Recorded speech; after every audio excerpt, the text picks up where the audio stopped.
Temos rosas hoje. Bem-vindos à aula 12, nossa penúltima aula da disciplina Gestão e Análise Estratégica.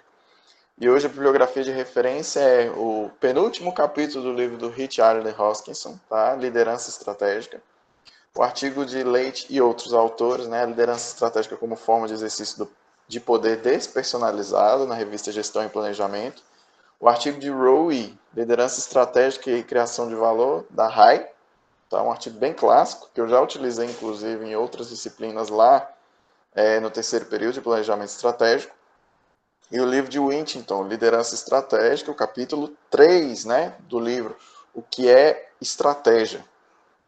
Okay? Então, como prenunciado pela bibliografia de referência, o tema da nossa aula de hoje é Fundamentos de Liderança Estratégica.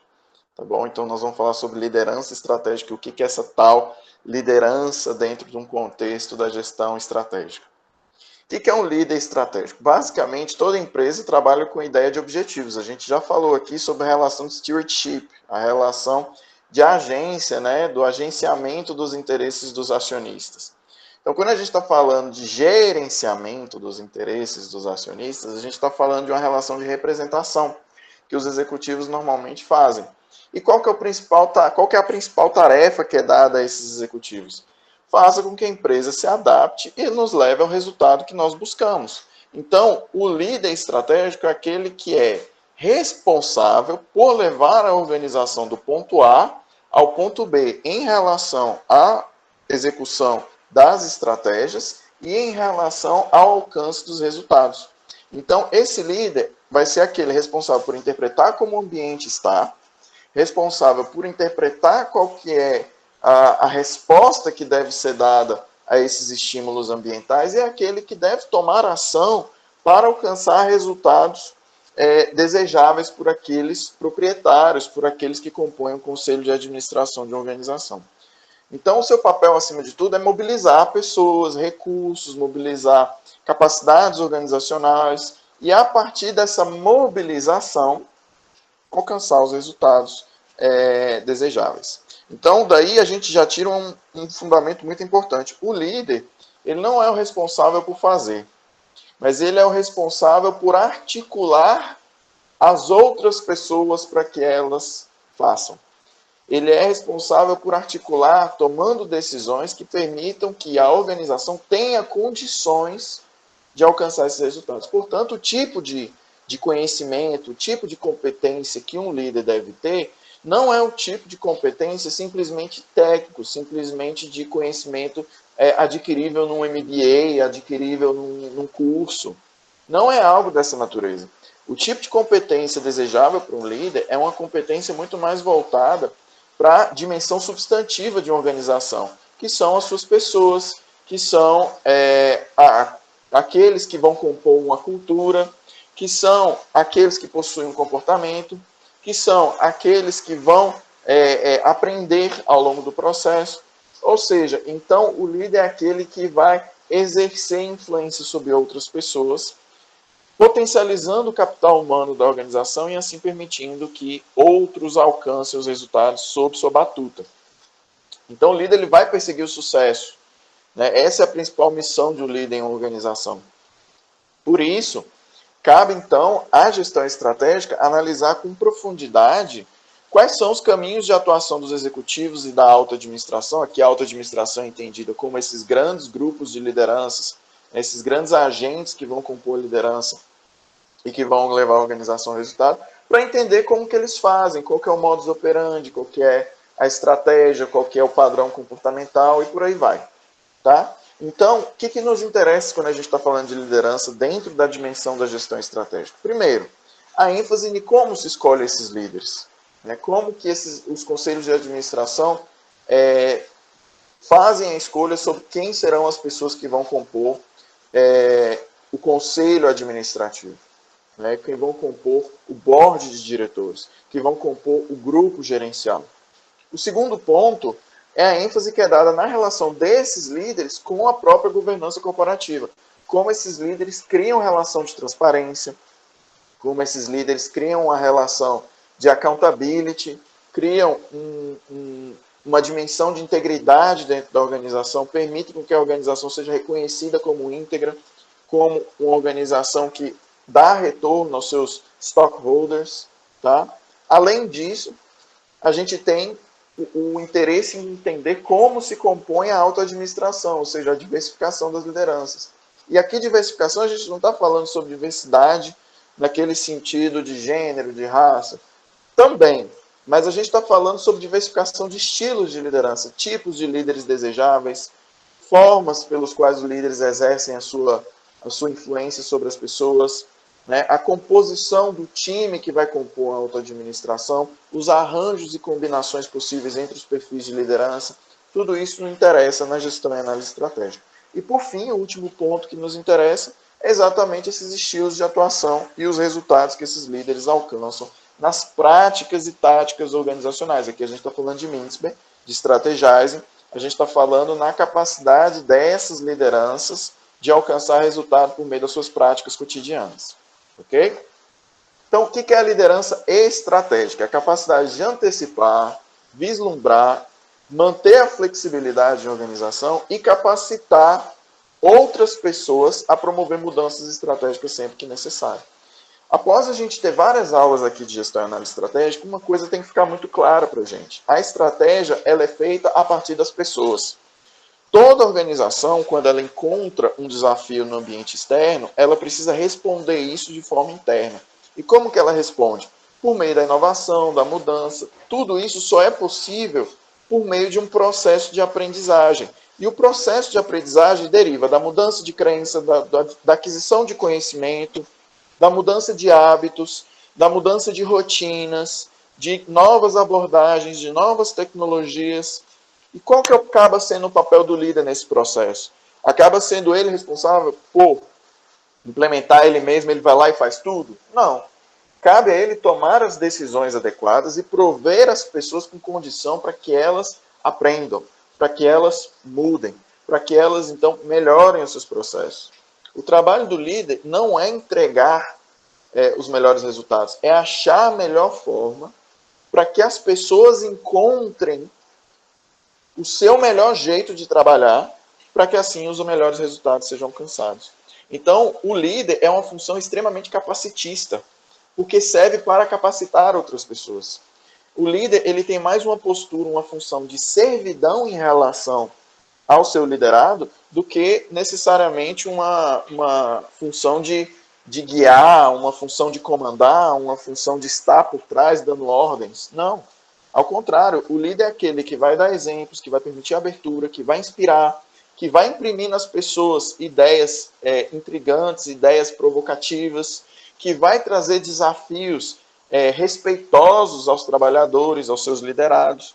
É aquele que vai trazer ao outro a possibilidade de se sentir hábil a crescer e a se transformar e assim alcançar resultados positivos para a organização. Por isso que a gente fala que a liderança é gerenciar por meio dos outros. Então, se você, por exemplo, está na frente de uma fábrica, uma liderança não demanda necessariamente que você conheça todos os processos daquela fábrica, que você conheça as tecnologias. Demanda que você conheça metodologias e formas para inspirar, para capacitar, para desenvolver as pessoas para que elas sejam capazes de serem donas de seus processos, serem donas da sua rotina e, assim, serem hábeis a encontrar soluções que vão permitir um aumento da eficiência operacional, por exemplo. Tá? Então, tem que aprender a lidar com mudança de cenário, tem que ter uma boa leitura do cenário, tem que ter uma boa leitura das oportunidades, das ameaças, né, do que está mudando no ambiente externo, quais são as forças e fraquezas do ambiente interno. E, a partir daí, fazer o seu trabalho de influência em relação às pessoas. O seu trabalho de provocá-las, de instigá-las. Né? O que é provocação? Provoque ação. É você exatamente buscar estar exercendo essa influência para que as pessoas, por meio de seus próprios motores, por meio das seus próprios desejos, suas próprias aspirações, elas comecem a correr atrás da mudança desejada. Então, o seu nível de sucesso depende da sua capacidade de exercer poder sobre as pessoas. E o que é poder? Poder é uma relação que a gente precisa ter muita calma para entender o que ela é, o que é exatamente essa relação de poder. Quando a gente fala de poder, muitos conceitos vêm na nossa cabeça. Vem conceito lá da disciplina de comportamento organizacional, comportamento humano nas organizações, né, dependendo da grade do curso, de RH, de TGA, né, vem do livro do Morgan, vem de vários livros aí. O que é basicamente o exercício do poder? Vamos tentar simplificar trazendo para a gestão e análise estratégica. Poder é a capacidade de articular humanamente as pessoas para que elas, no exercício da sua própria liberdade, queiram te seguir. Entende? Então você não está forçando ninguém, você está influenciando as pessoas. E como que a gente influencia as pessoas? Nós temos várias formas de influenciar pessoas. A primeira delas, gerenciando manipulando a percepção das pessoas. Como que a gente manipula a percepção das pessoas? Ora, você teve a sua percepção manipulada a vida inteira. Quer um exemplo? Quando falaram para você que homem não chora. Quando falaram que existe um jeito certo de ser menino e um jeito certo de ser menina. O que basicamente o pessoal fez? Te ensinou, te imbuiu de uma crença, tá? Te trouxe para uma dimensão de valores que você não nasceu com esses valores. Você não nasceu com essas crenças. Essas crenças são dadas a você como um fenômeno social. Não é a natureza que definiu que homem é assim, mulher é assim, que homem tem que se vestir assim, mulher tem que se vestir assim. Foi a sociedade. Foi a sociedade que colocou na gente papéis de gênero, por exemplo. Então, o que esse exemplo traz para a gente? O potencial desse exemplo. Todas as vezes que alguém te convence de algo, que alguém te ensina algo, que alguém te demonstra algo e você passa a acreditar e adota aquilo como verdade, alguém está manipulando a sua percepção. Quer um exemplo? Outro exemplo que é muito caro para você? Te ensinaram que se você estudar, você vai dar certo na vida. Isso necessariamente é verdade? Não necessariamente. Por quê? Porque você pode estudar e mesmo assim pode não ter acesso a oportunidades, pode não ter acesso a melhores cargos, pode não ter garantia nenhuma de que vai ter emprego no momento em que você formar na faculdade, mas mesmo assim imbuíram você de uma crença de que você precisa estudar, que você precisa estar porque isso é o que vai garantir, olha as aspas aí, um futuro melhor. Então, isso aí é contraposto à dissonância cognitiva que várias pessoas encontram quando, por exemplo, formam na faculdade e não acham um emprego dentro da área. Acontece com a maioria dos bacharéis em direito, por exemplo, do Brasil. Né?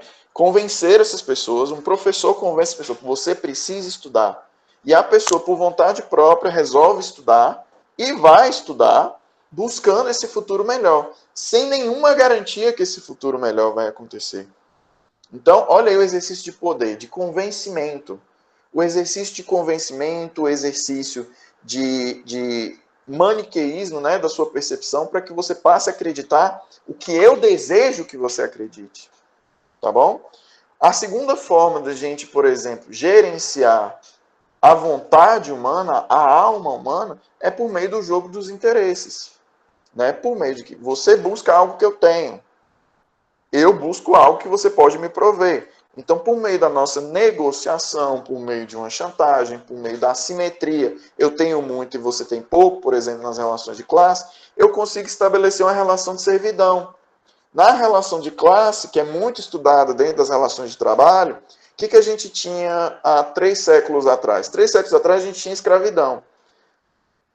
O escravo, ele, para garantir a vida dele, olha que sistema injusto, né? O dono do escravo tinha o direito de tirar a vida dele. E não aconteceria nada com ele. Para manter a sua vida, o escravo trabalhava. Com o tempo, a sociedade foi evoluindo minimamente para além da barbárie, chegou ao acordo de que nenhum homem tem direito sobre a vida do outro, sobre a vida e a liberdade. Quando isso aconteceu, ninguém poderia mais tirar a vida nem a liberdade de ninguém. Então, essas relações de servidão escravas foram substituídas por uma forma contemporânea chamada relação de emprego assalariado. Ora, tudo bem, você vai continuar me servindo em troca de um pequeno valor que eu te dou para garantir a sua subsistência em função do seu trabalho que me gera lucro. Só que o valor que eu vou te pagar é um valor tão pequeno e tão irrisório que não vai prejudicar o meu lucro e vai garantir que você necessariamente se perpetue numa relação de trabalho, por meio do que a gente chama de mais-valia, que é isso que os marxistas vão falar. Mais-valia é exatamente aquela parcela do valor do trabalho que é repassado ao capitalista em função de uma relação assimétrica de poder que mantém o proletariado numa posição de vulnerabilidade em relação ao dono, né, ao capitalista, que é o dono dos meios de produção. O que esse capitalista fala para você? Que se você trabalhar muito, você vai alcançar o melhor resultado possível. Então, ele te convence que você precisa trabalhar muito para alcançar um resultado em que você consiga uma dignidade mínima. E você vai lá e trabalha, trabalha, trabalha. Resultado. Para quem não nasce rico, como eu, como provavelmente você aí, a gente tem que trabalhar 8 horas por dia, estudar mais 4 horas por dia, né? Fazendo faculdade, fazendo cursos, fazendo MBA. Trabalha 12 horas por dia, 6 dias na semana, 5, 6 dias na semana, para tentar garantir salários que muitas vezes mal, consegue garantir uma subsistência minimamente, né, decente. E com isso, a gente tem os grandes potenciais, né, os grandes donos das riquezas que continuam lá com seus milhões/bilhões acumulando as riquezas em função desse sistema. Então é um sistema muito inteligente que consegue manter a classe do pobre pobre e a classe do rico rica. Entende? Então, ideologicamente, é uma forma de manipular o pensamento. Colocar você que é bonito ser o trabalhador. É bonito ser aquele que se esforça. É do seu interesse trabalhar para você ganhar seu salário, para você viver.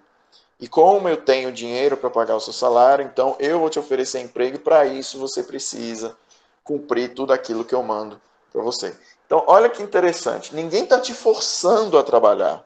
Ninguém está te forçando a estudar.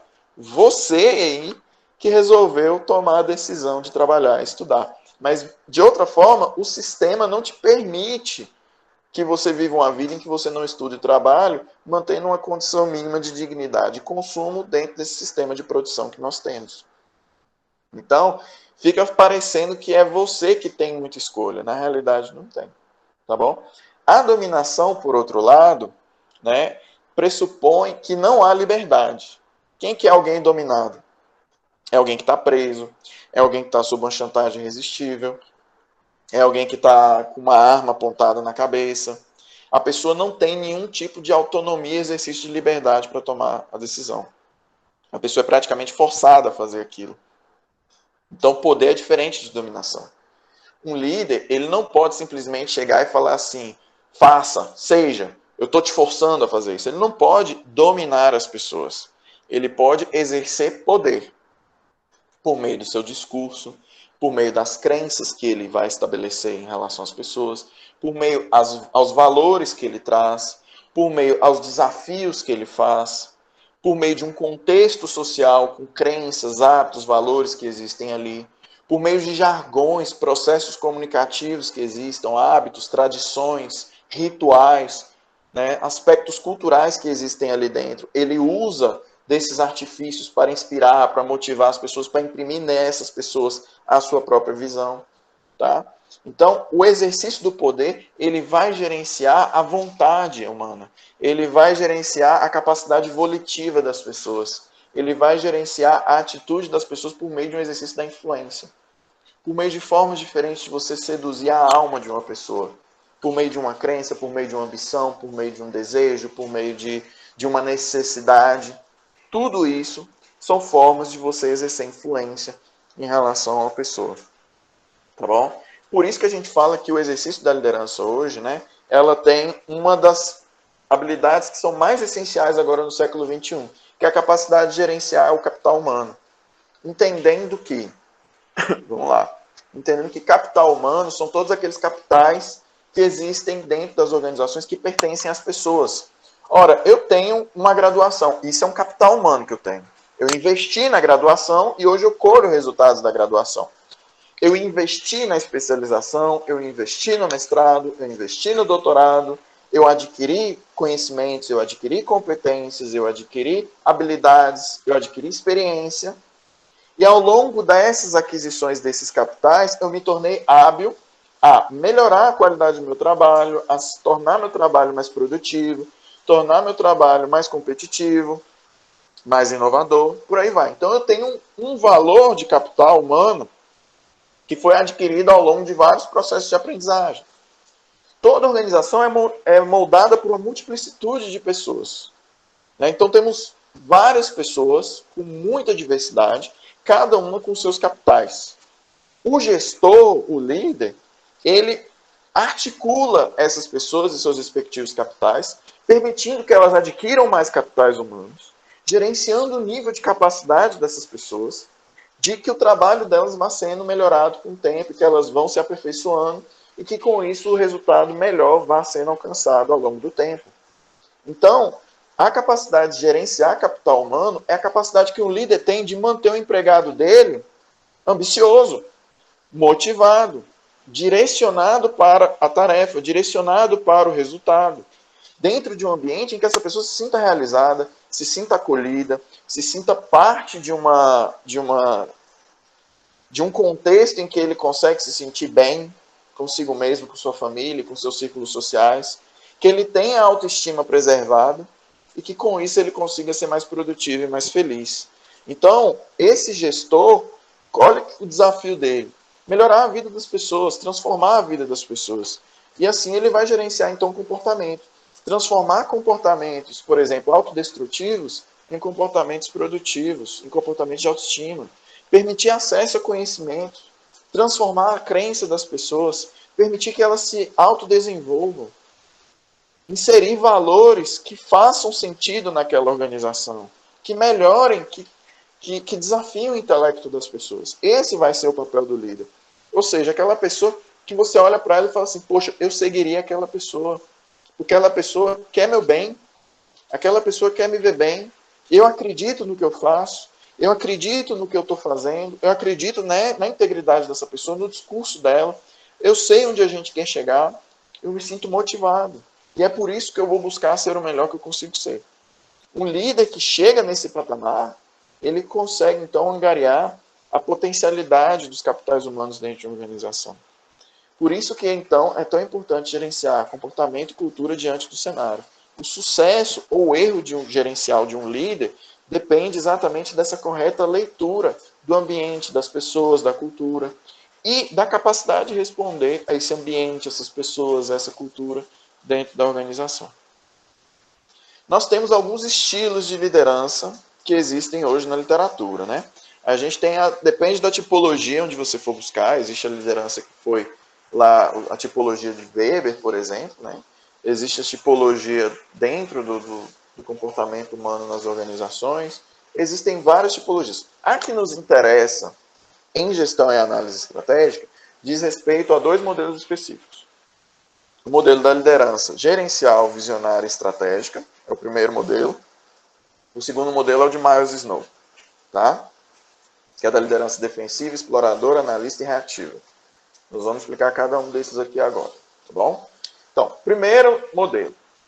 A gente tem, de um lado, líderes transacionais, tá? Que são os líderes gerenciais. Quem são esses líderes transacionais ou gerenciais? São os chefes. São aqueles líderes que são pouco criativos, bons tarefeiros, que conseguem entregar dentro das especificações, que conseguem ser sistemáticos, resistem um pouco à mudança, à indefinição, né, que são muito metódicos, que buscam alcançar os resultados, que buscam desenvolver metodologias e serem bons projetistas para levar a organização por meio da ação ao resultado final. Então, eles são muito voltados à tarefa, à entrega, à disciplina. Então, são aquelas pessoas muito metódicas que estão voltadas para os processos organizacionais. Já o líder transformacional, diferente do transacional, o primeiro trabalha com as transações e processos, o segundo trabalha com a transformação. O líder transformacional ou visionário é basicamente aquele líder que visa a transformação, a mudança por meio da impressão, de imprimir, né, da impressão da sua visão ante as outras pessoas. Então, é um líder que é um pouco mais perdido do que o gerencial. Ele é um líder que é um pouco mais sonhador, é um líder um pouco mais disruptivo, é um líder um pouco mais flexível. Ele é voltado à visão, à dimensão humana, à criatividade, à intuição, à transformação. Então é aquela pessoa que quando ela chega naquele ambiente, ela consegue sair inspirando, dialogando. Por mais que tenha uma capacidade de realização reduzida, porque não necessariamente essa pessoa vai ter a capacidade de dar mesmo nível de entrega, ela vai ter um nível de inspiração, ela vai ter a capacidade dela de se envolver com pessoas e de envolver as pessoas dentro da sua visão muito maior. Então, líderes gerenciais são muito bons para entregar os resultados. Então, ele não piora o desempenho da organização. Já o líder visionário, ele visa inspirar para a mudança. Então, pode ser que essa inspiração venha para melhor ou venha para pior. Então, o líder transformacional, ele transforma, seja para melhor, seja para pior, ele transforma. Então, pode ajudar a organização a alcançar bons resultados. Já o líder estratégico é a somatória do líder visionário e do líder gerencial.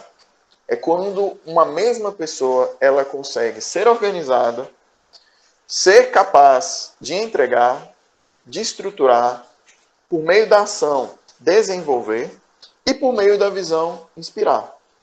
Então, é aquela pessoa que... Por isso que a gente fala que o líder, quando ele é estratégico, ele alcança resultados positivos. Por quê? Como líder gerencial, ele garante o resultado. Como líder visionário, ele garante a melhoria e a transformação. Então, é um tipo de líder que consegue garantir em duas linhas de frente, ação e visão. Ele inspira pessoas, ele desenvolve pessoas, e ao mesmo tempo que ele desenvolve pessoas, envolve pessoas, ele também executa ações e entrega resultados. Por isso que os líderes estratégicos são tão importantes dentro da organização. Em algumas organizações que têm ambientes muito instáveis, é necessária uma carga de líderes visionários maior, porque essas pessoas vão ser responsáveis por alcançar as oportunidades de mercado. Já em organizações mais estáveis, com necessidade de implementação forte de projetos e processos, líderes transacionais ou gerenciais capazes de entregar esses resultados são muito desejáveis. Em todos os tipos de configuração organizacional, é necessária uma carga mínima de líderes estratégicos que coordenem essa estrutura organizacional. Ok? Isso pelo primeiro modelo. No segundo modelo, a gente tem o modelo de Myers-Snow, que deriva da abordagem desse líder. Se são líderes mais conservadores, se são líderes mais arrojados. Então, a gente tem os líderes defensores, que são aqueles que atuam para garantir a sua posição de mercado, atuam para garantir a posição status quo. A gente tem o líder explorador, que visa explorar as mudanças. Então, aqui, por exemplo, líderes exploradores podem ser extremamente visionários ou estratégicos. A gente tem os líderes analistas, que aí sim são os mais próximos dos estratégicos, que são aqueles que conseguem manter suas posições e avançar de forma programada.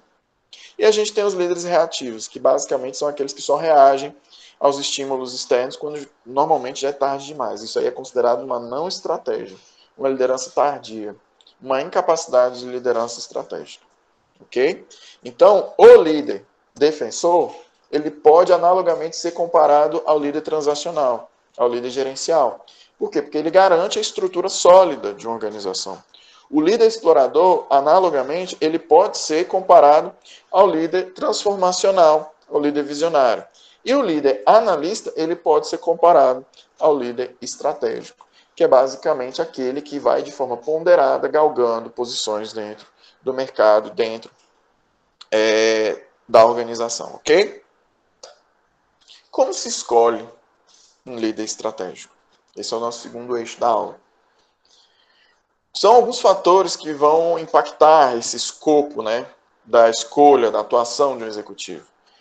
Primeiro, como escolher um executivo? Depende do ambiente econômico, qual a estrutura da indústria, como que está acontecendo o crescimento, o desenvolvimento dentro dessa indústria, dentro desse setor, como que estão as características da sociedade em que a empresa está inserida, quais são as condições econômicas nos quais a firma atua, por aí vai.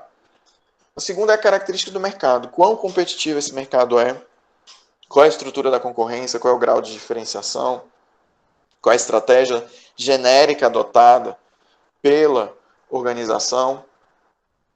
Quais são as características da organização? Terceiro fator, quais são as características da organização? É uma organização com uma cultura um pouco mais autocrática, mais individualista, uma cultura comunitarista, uma organização que tem muita influência do dono, né? Empresas familiares, por exemplo, você tem muito disso.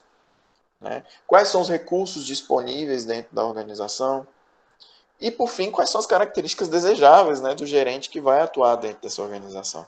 Compromisso, tolerância à ambiguidade, aptidão à diversidade. Então, você tem aí um quadro aí do lado direito que fala exatamente que existem alguns critérios para a delimitação da escolha sobre o tipo de gerente. As características do gestor desejadas, as características do mercado e as características da organização. Isso vai compor o que a gente chama de critério gerencial. O tipo de gerente desejável para aquele tipo de organização, naquele tipo de mercado. Ok? A escolha, então, pode se dar de duas formas. Ela normalmente é feita pelo conselho de administração. O conselho de administração ele vai definir quem são essas lideranças a partir de duas possibilidades. Pegando alguém que já está lá dentro da organização ou trazendo alguém de fora. Para esse mercado, né, nessa escolha interna, da mão de obra gerencial interna, esse tipo de oportunidade normalmente é dada para funcionários qualificados dentro da empresa como alternativa de carreira. Então, permite um crescimento dentro de carreira, uma possibilidade de promoção e crescimento dentro da própria organização e um ambiente, e ajuda porque cria um ambiente de ambição. A pessoa sabe que ela pode ir galgando posições até assumir liderança dentro da organização. Então, o recrutamento interno tem esse fator motivacional, né? Só que ele tem um outro lado nisso aí. Normalmente, vamos supor que eu trabalho na MSD, ou na Novo Nordisk, ou na Alpargatas, ou na Nestlé, ou na Lafarge, qualquer uma dessas. Imagina que a vida toda eu trabalhei em uma dessas empresas. Eu sou muito condicionado ao que eu já conhecia dentro da empresa. Então, quando eu entro e ascendo a posição de liderança, eu não tenho muitas outras referências que não sejam aquelas que os líderes que vieram antes de mim tomaram. Eu não tenho muita divergência daquilo. Portanto, o recrutamento interno tende a ser um recrutamento de estabilidade, porque quando eu ascendo, eu não vou conseguir mudar muita coisa, porque a minha referência é a do que a liderança que estava lá antes de mim. Então, constitui meio que uma continuidade da estratégia anterior. Entende? Então, normalmente, uma decisão de promoção de uma pessoa dentro da organização, ela se dá normalmente quando a organização quer uma renovação, mas ela não quer um rompimento sério com a estratégia que está sendo tomada. Né? Então, esse tipo de recrutamento ele é mais comum em ambientes estáveis, como fábricas. Fábricas, por exemplo, adotam esse tipo de estratégia porque normalmente elas já têm metodologias muito robustas. A não ser que os resultados alcançados pela fábrica sejam considerados muito abaixo da média, e isso demanda um tipo de intervenção de alguém que tem uma abordagem completamente diferente. Aí compensa ir buscar no mercado externo. Ok? Normalmente, esse processo de formação executiva demanda muito investimento em capital humano. Então, a empresa aproveita o investimento que ela já fez em capital humano nas pessoas que trabalham naquela empresa de forma anterior. Como que faz isso? Por meio dos cursos, por meio da aprendizagem, por meio dos treinamentos, por meio dos cargos ocupados. Então, aproveita-se a expertise para alcançar isso. Uma das formas recentes, né, contemporâneas, que isso acontece com uma velocidade maior, é na formação de trainees corporativos. Então, as empresas elas criam programas de trainee para investir rapidamente nessas pessoas, para que elas desenvolvam competências humanas e globais, holísticas, né, para que elas ocupem posições gerenciais dentro da organização. Para quem busca cargos de liderança no mercado, a melhor alternativa é dentro de um mercado corporativo, né, para o trabalhador, é buscar programas de trainee. E aí não se enganem. Dentro de programas de trainee, você tem que sim ter muito conhecimento técnico, muita formação, muito capital humano. Mas você não pode se esquecer que você está lá para desenvolver competências humanas. Então, não necessariamente o melhor candidato é aquele que é o mais caxias, o mais estudioso. Talvez o melhor candidato seja aquele com a maior capacidade de articular pessoas, de organizar pessoas, de inspirar pessoas. Por isso que em processos de seleção de trainee, tem tanto psicólogo lá anotando. Por quê? Porque na hora das dinâmicas, eles visam entender quem são aqueles agentes-chave que conseguem envolver as outras pessoas no seu discurso, na sua forma de enxergar o problema que se coloca na frente, na sua forma de convencer, de dialogar, de negociar com as pessoas, de interagir com elas, permitindo com que as pessoas se organizem para alcançar um resultado de uma forma coletiva. Tá? Então, esses trainees, dica aí para quem for treinar, né, para quem for tentar, estudem para as provas, sim, claro, vocês têm que passar nas provas de seleção. Tentem montar um currículo em que mostre os capitais que você adquiriu, ou seja, demonstre que você tem mais capitais do que a sua concorrência. Mas durante o processo seletivo, invista na sua capacidade humana.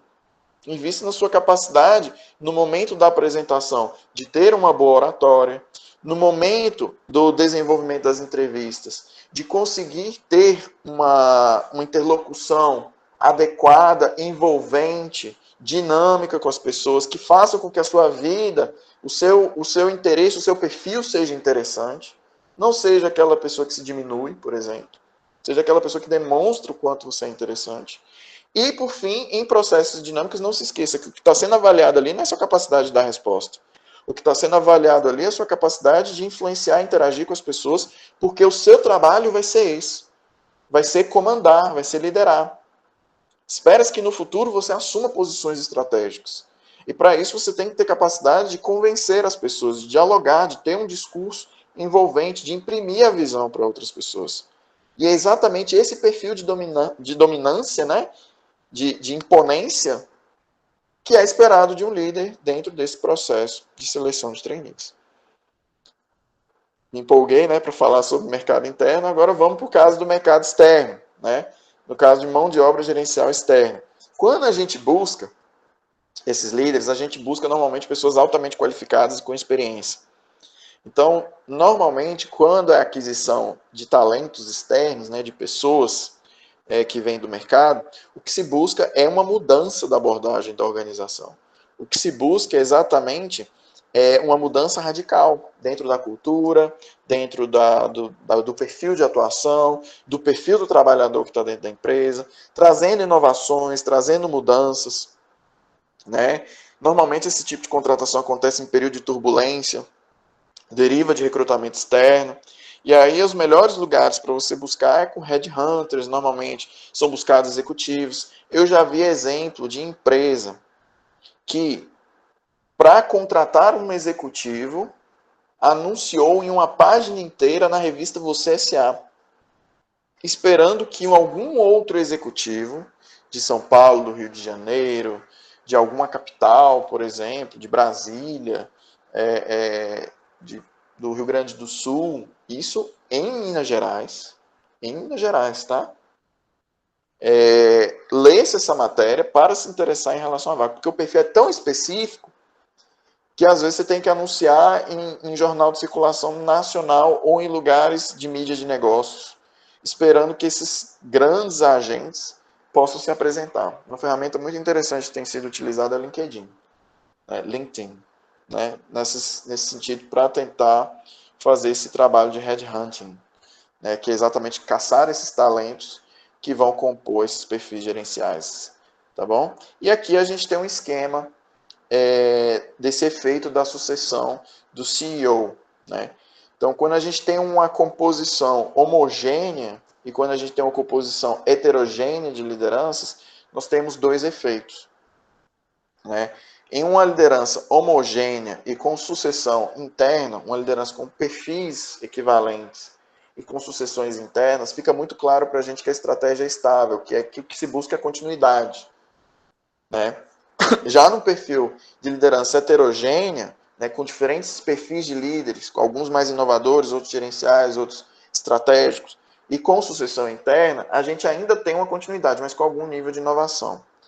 Já numa equipe homogênea, com perfil similar, mas com a sucessão externa, alguma mudança é esperada. Então a gente tem um cenário de ambiguidade, né? Então a gente pode esperar mudança.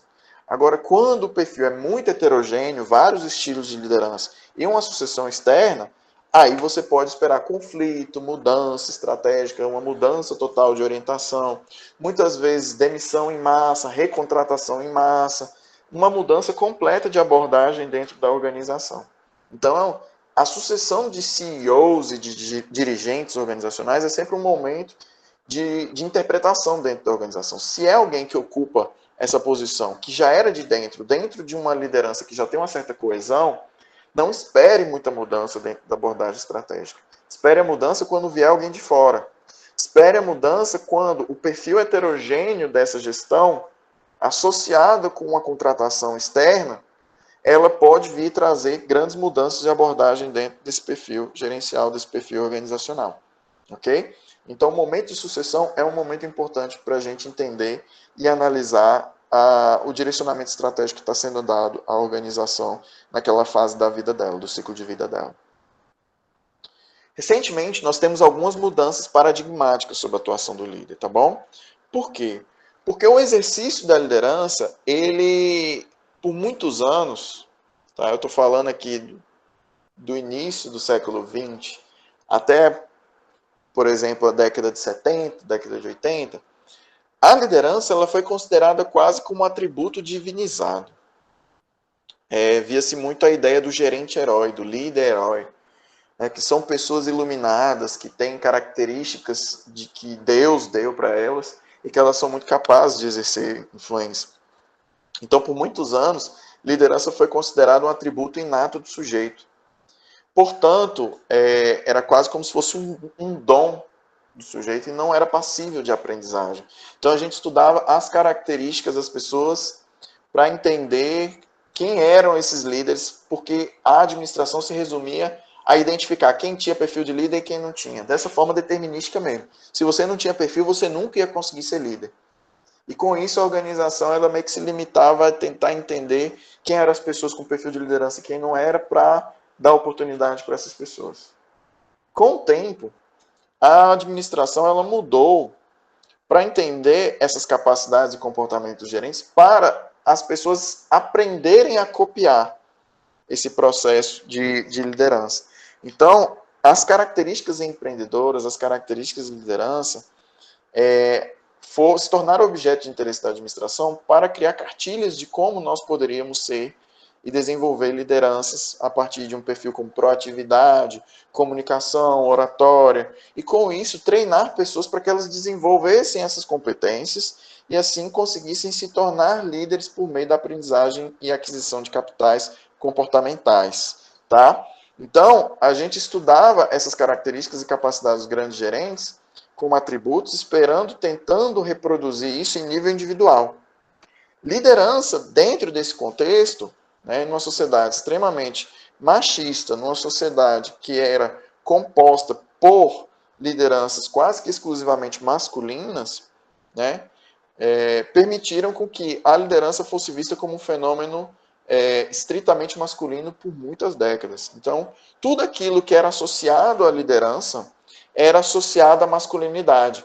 Dominação, imposição, competição, capacidade de vitória, uma certa agressividade, uma certa capacidade de exercício, de dominação mesmo em relação ao outro. Tudo isso foi visto como o que era o atributo certo de liderança. Mulheres que se masculinizavam para tentar exercer essa liderança eram ridicularizadas exatamente por serem mulheres, que eram mulheres que falavam alto, que brigavam, que eram competitivas. E isso, dentro da sociedade machista, entendia que fazia com que essas mulheres fossem rotuladas de histéricas, de mulheres mal amadas, de mulheres que não tinham capacidade de se feminilizar de forma adequada, porque o feminino passa a ser associado com a delicadeza, com a submissão, com a questão de ser muito suave, sutil, enquanto que o masculino é muito direto, muito forte, e o feminino muito fraco. Então, mulheres que se masculinizavam para exercer a liderança dentro desses modelos sofriam muitas violências dentro da organização. Ainda bem que nos últimos 30 anos isso começa a mudar. Por quê? Porque a liderança passa por uma nova reconfiguração, entender que é um fenômeno contingencial e humanizado. A liderança não deriva da capacidade de impor, deriva da capacidade de convencer, de dialogar, de conciliar. Então, a dimensão subjetiva, o trato negociativo, o trato do convencimento, o trato carismático, compreendendo o sistema social em que a gente se encontra, compreendendo as regras culturais, compreendendo os sentimentos e sensações, tudo isso passa a integrar um conceito mais moderno de liderança. Um conceito no qual a liderança passa a ser vista como um fenômeno de relações, portanto, relacional, contingencial e derivado de crenças, valores, hábitos, rotinas, rituais. Então, aqueles atributos femininos que antes eram vistos como ruins, passam a ser vistos agora como essenciais. A própria liderança feminina como representação tende a ir, aos poucos, substituindo essa ideia do líder como aquele agente que domina, aquele agente que põe todo mundo debaixo de um chicote e fala, é assim que tem que acontecer. A liderança hoje é uma liderança mais de negociação, mais de composição de conflitos, né, que demanda um conhecimento substantivo do que é o ser humano, de como se formam as crenças, a empatia, o diálogo, a capacidade de conhecer, de compreender, de negociar significados e sentidos, né? E isso tem permitido com que mais mulheres tenham ascendido a posições de liderança dentro das organizações. E elas têm revolucionado o campo, ressignificando o exercício da liderança de uma forma mais humanizada dentro das organizações. E isso, como a gente já tratou lá na governança corporativa, essa diversificação e a ascensão de várias mulheres a cargos gerenciais, inclusive cargos de conselhos de administração, tem permitido com que as organizações tenham alcançado resultados melhores, tenham alcançado resultados mais positivos. E isso é muito interessante da gente compreender, que a representação da liderança no seu sentido masculino hoje disputa lugar com a liderança dentro de uma representação feminina. Então, hoje, a parte humana, de people, de pessoas, ela é hoje muito mais substantiva dentro de como acontecem as relações sociais. Então, a questão da violência dentro das organizações passa a ser mais problematizada, do assédio, a questão da satisfação, do engajamento, do sentido do trabalho, das relações de negociação, das relações de conflito, das relações de gênero, de raça, da diversidade dentro das organizações. Isso tem tomado um espaço muito grande hoje, principalmente nas grandes corporações, em que a diversidade passa a ser a regra. E isso tem permitido com que as organizações encontrem um pouco mais de sinergia para alcançar os seus resultados. Ok? E aí, né, já caminhando para os últimos tópicos, né, a gente entende que hoje a atuação do líder, então, por ser mais humana, ela não envolve mais aquele conhecimento tão técnico, né, daqueles saber exatamente qual que é o maquinário, o que fazer, o que não fazer. A gente não precisa de líderes tarefeiros. A gente precisa de líderes que consigam articular pessoas para que elas façam bem o trabalho delas. Então, o que a gente precisa que um líder faça? Eficazmente. Determine adequadamente qual a direção estratégica, ou seja, ter uma coerência discursiva, ter uma coerência, um discurso único de onde nós estamos indo, como nós vamos chegar, com coerência, com coesão, para que as pessoas sintam que aquele discurso é consistente, consigam compartilhar aquele direcionamento. Estabeleça controles organizacionais adequados para que ele tenha um monitoramento adequado da situação, seja por meio de balanço scorecard, seja por meio de controles estratégicos, a gente já teve essa aula, tá? Que consiga gerenciar eficazmente o portfólio da empresa, a relação da empresa com o mercado, que consiga gerenciar comportamentos, hábitos, rotinas, valores, crenças, por meio de uma cultura que atenda às necessidades e objetivos daquela organização e, mais recentemente, né, principalmente dentro daquilo que eu estudo, que consiga ter uma ênfase nas práticas éticas. Ou seja, que seja aquele responsável por criar um sistema de compliance, um código de ética, que consiga dar enforcement para esse código de ética, ou seja, que seja mais do que um pedaço de papel, que permita, que estimule que as pessoas tenham práticas de honestidade, que seja um exemplo de honestidade, que prime pela transparência das relações, transparência das decisões e permita que o ambiente seja percebido de uma forma como um ambiente íntegro. Tá bom? E isso, então, tem sido de grande relevância dentro das relações comerciais do século XXI, porque isso tangencia um dos pontos mais sensíveis do capitalismo, que é o mercado precisa sentir confiança. O mercado demanda confiança. Eu preciso ter segurança jurídica para ter relações comerciais, que os contratos vão ser cumpridos, que os governos não vão ser violados, que a lei vai ser seguida, porque isso me traz previsibilidade. Eu consigo me organizar para ser mais competitivo em um mercado em que eu conheço a regra do jogo. É difícil fazer uma competitividade quando a regra está mudando o tempo todo ou quando as pessoas não respeitam as regras. Então, a confiança dentro do capitalismo é muito importante. A confiança do acionista, a confiança dos stakeholders. Né? Então, a ênfase nas práticas éticas tem sido cada vez mais valorizadas por sistemas de compliance, sistemas de integridade organizacional. Então, isso aí tem sido um dos elementos importantes dentro da liderança estratégica. Ok? E não esquecer, por fim, que a liderança é, acima de tudo, um processo de articulação de capitais humanos. Portanto, trabalha com a dimensão da aprendizagem. A aprendizagem, então, vai se dar em vários ambientes. Dentro do ambiente objetivo, que é aquele ambiente onde as mudanças acontecem.